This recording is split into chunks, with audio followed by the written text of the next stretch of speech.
Abusafo mamu nyina akwa ba biem ya ka kire mu se nne yenhie mu a yehia ha nyina no ye yum se gina bia ewu kumase a enne santehene ene omampadi aka bom na omo epa hontuma yene na mu a yehia teacher safo kantanka na yebusa dinti a yebusa no ne se edin enne yate anase yede to yum se gina bia no so ne se prempe se ajma prempe the first airport dia kopedin no ya pedin no asite ya mu akwaba jaka nanga wadama si yakase prempe the first anase ajma prempe the first prof wadama one hwan yo ajma prempe the first na kire se second aba ndi ajma prempe no e santena ndi santena otoso dumiansa okay na chino ena ne wafase e friend onu se friend ajma prempe yo be ye otoso mi na ajma prempe ya ye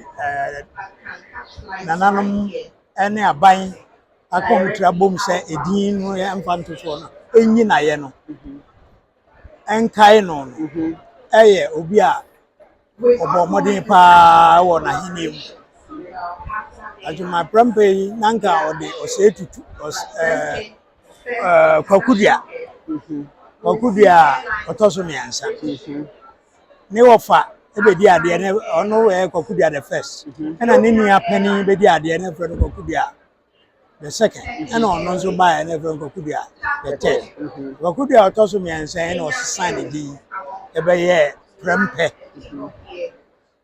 na ne penso no na asanteman ekamia yese abrofo tuomo ani asi wo mo so akwanhodo pii so ama asante emu atetetete obi kura wo ho a otimi ka sha menka asante ho bi meko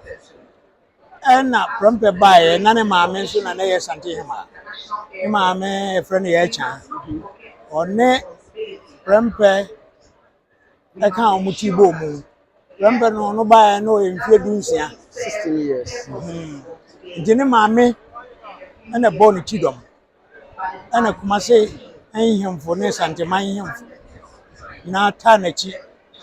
edun si ankyere se oyakoda enti onmu aman no ane mu atete wo mu ho afira santeman no ho nyina no omo atwe omo bai se omo twe na won twe a na omo atwe ne senti oman no ane mu atete no san be ye ba mamponte no ho okotwe no e de no ba nkransa atwe no ho okotwe no de no ba oman bi ti se nsuta atwe no ho okotwe no e de no ba kokofu atwe no ho okotwe no de no ba ebinom nso se omo ntwe omo nso so omo mfa ho ono onko ono so ho mu bi ma na enti ko paasa no ono mu ka omo ti bo mu epim pamma ni siye na abrofo no hu se ade aya yesi yagu no se esan gira ne naso ene na sa ade a ye mfa sojafo nko na ye nkotwi mfa wo mo so wo mo baaye no ena osande ne se